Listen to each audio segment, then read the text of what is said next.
This time around the 1830s is really when photography comes together.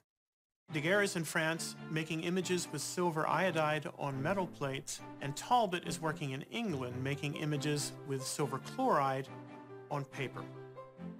Working simultaneously in two different countries, not quite knowing about the other.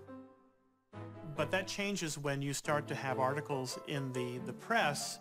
Now it's public. And so a rivalry begins.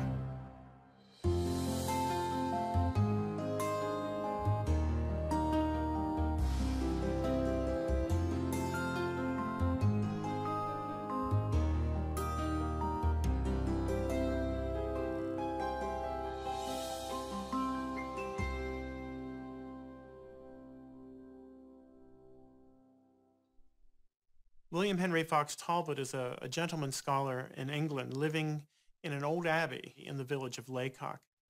He was a member of the House of Lords.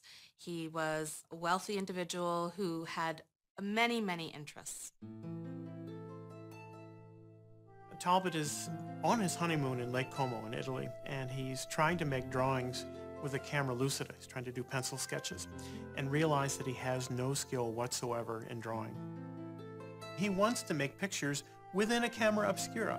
All he has to do is find the material that he can put into the back of the camera to record the image. Finally, when he returns home to Laycock Abbey, he starts doing experiments, and he is able to produce a photographic image.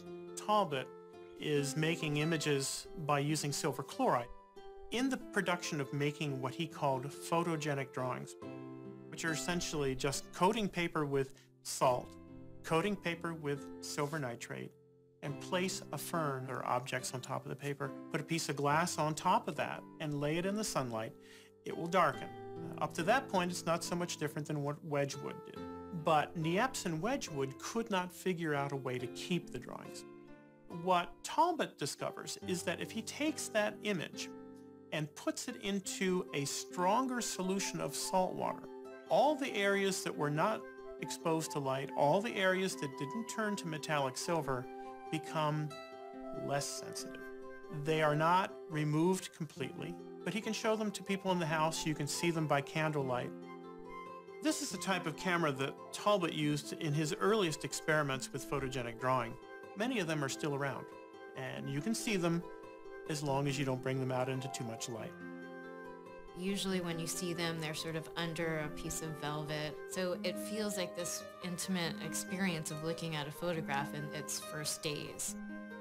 Now photography is so ubiquitous that we probably don't think about how special and magical that experience was.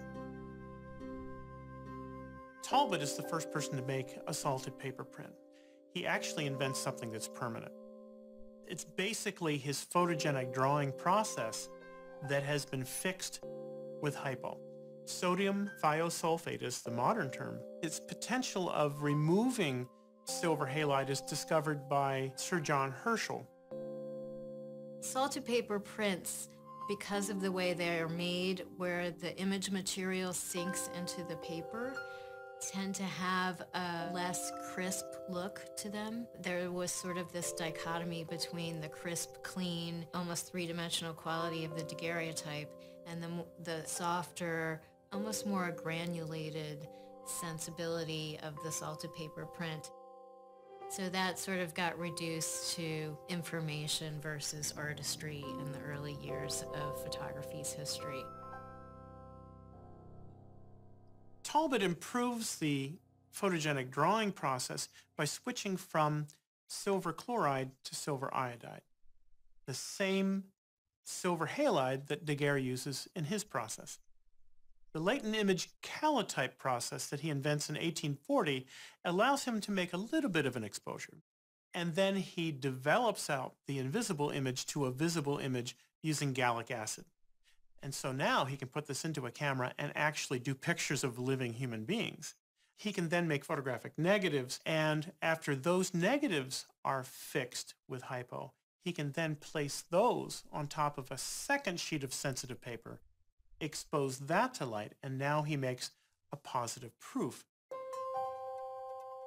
So he has negative, and positive.